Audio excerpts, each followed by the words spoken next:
I still remember that afternoon with painful clarity. The sky was dull, my phone battery was at 12%, and my only worry was being late to pick up our son from school. I had no idea that while I was buckling our child into the car seat, my husband was already on a flight, flying to Barcelona with his mistress. We had been married for 11 years. 11 years of routines. Morning coffee. School drop-offs. Late night talks about bills, dreams, and Sunday vacations. Or at least, that's what I thought we had. My husband, Daniel, had been distant for months. Not angry. Not cruel. Just gone. Always busy. Always tired. Always on his phone, smiling at messages he never shared. I ignored the signs. Because when you love someone deeply, your heart lies to your brain. That day, I reached the school 5 minutes early. Our son ran into my arms, laughing, backpack bouncing on his shoulders. Mom. Dad said he might be traveling again. Traveling again. Something about that sentence made my stomach tighten. When we got home, Daniel wasn't there. No note. No call. Just silence. At 6:47 p.m., my phone buzzed. Not a call. A message. I need space. I've gone to Barcelona. Don't contact me. I stared at the screen. Barcelona? Space? Gone? I called him. Straight to voicemail. Again. Voicemail. Again. That's when another notification popped up. A photo. Not sent to me, but tagged. Daniel. A woman I'd never seen before. Airport lounge. Her head on his shoulder. Champagne glasses raised. The caption? New beginnings. My hand started shaking. I sat on the kitchen floor while my son watched cartoons in the next room, laughing, completely unaware that his world had just cracked. I didn't scream. I didn't cry. I went numb. Because betrayal doesn't always hit like fire. Sometimes it hits like ice. That night, I didn't sleep. I replayed every conversation. Every ignored instinct. Every red flag I chose to paint white. And then I made a decision. A quiet one. A dangerous one. I wasn't going to beg. I wasn't going to chase. I wasn't going to post sad quotes online. I was going to let him think he won. 3 days later, he sent another message. I'll send money when I can. Don't make this ugly. Don't make this ugly. After he vanished with another woman while I was holding our child's hand, I smiled. Because he had no idea what ugly really looked like. In Barcelona, Daniel was posting sunsets, wine glasses, smiling selfies. Meanwhile, I was gathering documents. Screenshots. Flight records. Bank statements. And something else. Something he never expected. Something that would destroy the fantasy life he was living.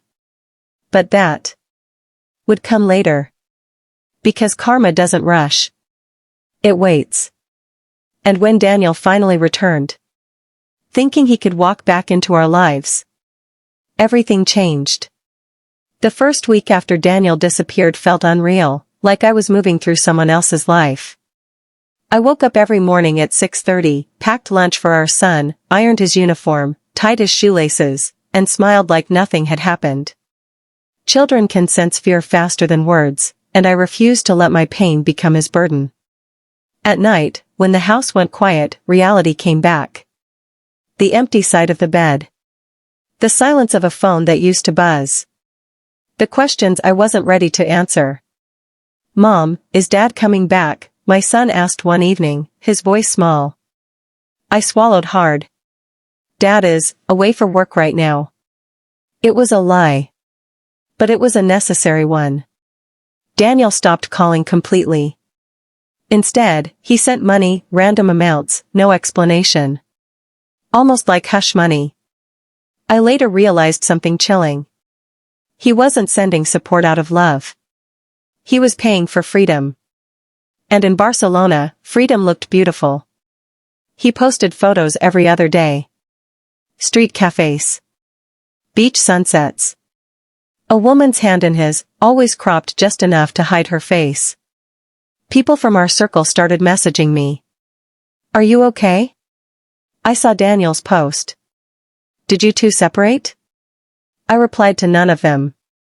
Silence is power when used correctly. What Daniel didn't know was that while he was sipping wine by the sea, I was sitting across from a lawyer. A woman in her late 40s. Sharp eyes. Calm voice. She flipped through the documents I brought, bank records, messages, screenshots of his posts. Then she looked up and said something that changed everything. "He didn't just abandon you. He abandoned his child." That changes the entire game. For the first time since he left, I felt something warm in my chest. Hope. Weeks passed. Barcelona slowly lost its shine on his social media. The posts became less frequent. The smiles looked forced. And then, he messaged me. "We need to talk." I didn't reply. An hour later. "I'm thinking of coming back for a bit. Just to sort things out." Sort things out. I laughed out loud for the first time in months. Because I knew something he didn't. By the time he came back, everything would already be sorted. Meanwhile, life didn't pause. Bills came. School meetings happened. My son had nightmares. One night he woke up crying, whispering, "I dreamed Dad forgot me." I held him tighter than ever. "No one who loves you could ever forget you," I said. And in that moment, I promised myself something sacred. No matter what happened next, I would never let my son feel abandoned again. 3 months after Daniel left, something unexpected happened. The mistress, the woman from Barcelona, viewed my profile. Then she liked an old photo. A family photo. Us. Happy. Smiling. I didn't block her. I wanted her to see everything. Because truth has a way of leaking through even the strongest lies. That same week, Daniel called. Not texted. Called. His voice sounded tired. "Barcelona isn't what I thought it would be," he said. "She's different now." I stayed quiet. "I miss my son," he added quickly. "I should see him." That's when I spoke. "You don't get to disappear and then decide when you're a father." Silence. Then, softer. "I made a mistake." Mistake. As if he'd missed a turn on the road. Not shattered a family. "I'm coming back next month," he said. "We'll talk then." He hung up. I sat there, phone in my hand, heart steady. Because fear was gone. Preparation had replaced it. In the days that followed, I finalized everything. Custody papers. Financial protections. Evidence organized neatly. Every message. Every absence. Every proof of betrayal.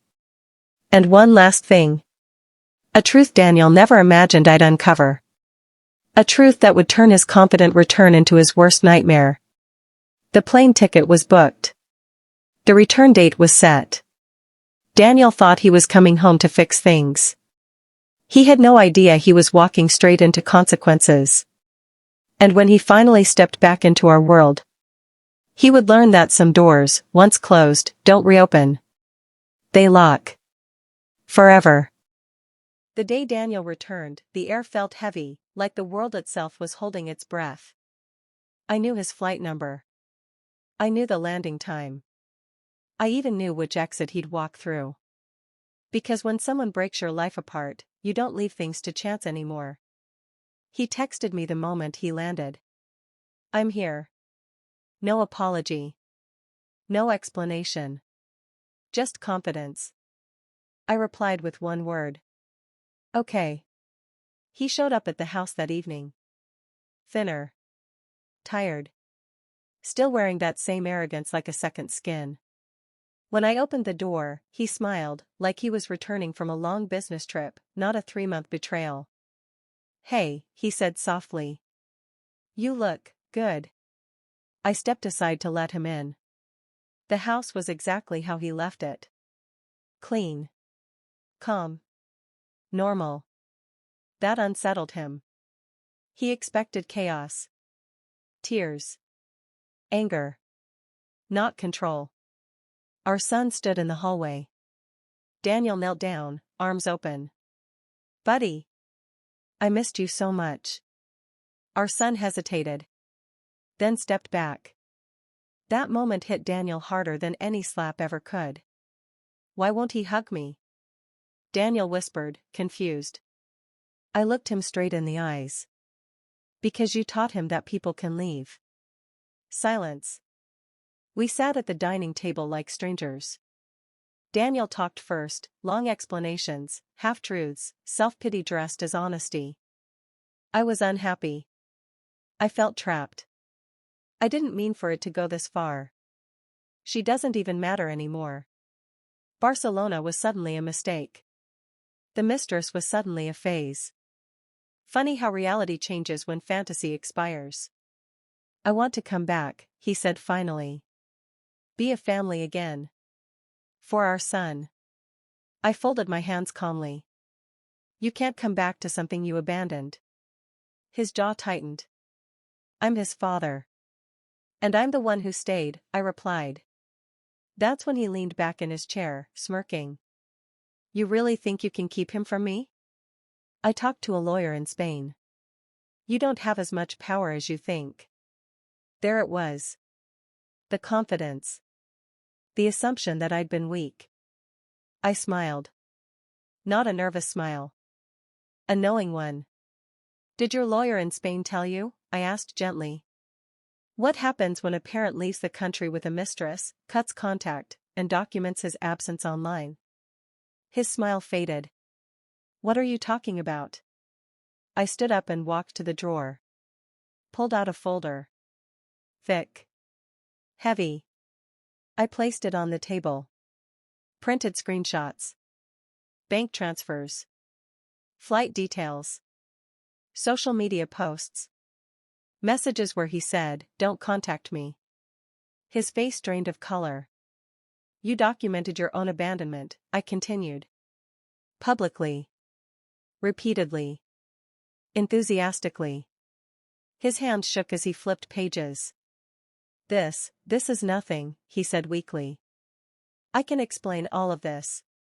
"Not to me," I replied. "To a judge." That night, he didn't sleep in our bed. He slept on the couch, restless, scrolling through his phone, making calls that went unanswered. Because the people who encourage betrayal rarely stand by you during consequences. The next morning, he tried a different approach. Tears. "I messed up," he said. "I was lost. I'll do anything." I watched him carefully. And realized something chilling. He wasn't afraid of losing me. He was afraid of losing control. 2 days later, the Mistress showed up. At our door. Unannounced. She looked nothing like the filtered photos. No confidence. No glow. Just panic. "I didn't know he was coming back to you," she said quickly. "He told me you were separated." Daniel froze. I crossed my arms. "Funny," I said calmly. "He told me you didn't matter." Her eyes widened. That was the moment their fantasy collapsed, right there in my doorway. She left in tears. Daniel sank into a chair. "I can fix this," he whispered. But it was already too late. Because the final step had already been set in motion. The appointment. The date. The place where everything would be exposed. And when Daniel walked into that room thinking he could still negotiate, he would discover the truth I'd been saving for last. The truth that would end everything he thought he could reclaim. The day of the hearing arrived quietly. No dramatic music. No warning signs. Just an ordinary morning, sunlight through the window, my son eating cereal at the table, asking if I'd walk him to school. Daniel watched from the doorway, silent. For the first time since he returned, he looked scared. At the courthouse, Daniel kept trying to talk. "We can settle this privately. There's no need to make a scene. Think about our past." I didn't respond. Because people who destroy your peace don't get access to your thoughts anymore. Inside the room, everything felt cold and precise. The judge. The lawyers. The file stacked neatly on the table. Daniel sat across from me, still holding on to one belief. That this was just a misunderstanding. That he could talk his way out. Then my lawyer stood up. And everything changed. She didn't raise her voice. She didn't dramatize. She simply told the truth. Step by step. The abandonment. The international trip. The lack of contact. The emotional impact on a minor child. The documented evidence, screenshots, timestamps, public posts. One by one, the photos appeared on the screen. Barcelona. Wine glasses. Beach smiles. New beginnings. Daniel's face collapsed. Then came the part he never saw coming. The truth I had kept silent. My lawyer turned another page. "Your Honor, during our review of financial records, we discovered undisclosed transfers and joint expenses made during the respondent's absence, funds taken from a shared account without consent." Daniel's head snapped up. "What?" he whispered. He looked at me. I met his eyes for the first time that day. Calm. Unshakable. The judge asked him to explain. He stammered. Contradicted himself. Blamed stress. Blamed confusion. But facts don't bend for excuses. And then the final blow landed. Temporary full custody. Restricted visitation. Financial penalties. Mandatory counseling. Daniel didn't lose everything that day. But he lost what mattered most. Control. Image. Power. Outside the courthouse, he broke. "I never thought you'd do this," he said, voice cracking. I paused. "I didn't think you'd leave our child for a fantasy," I replied. Then I walked away. Months passed. Life grew quieter. Healthier. My son laughed more. Slept better. Stopped asking when Dad was coming home. Daniel faded into the background of our lives. Not erased, but no longer central. And something unexpected happened. I healed. Not because I won. But because I chose myself. Sometimes people ask me if I regret not fighting harder to save the marriage. I smile. You don't fight to keep someone who was willing to lose you.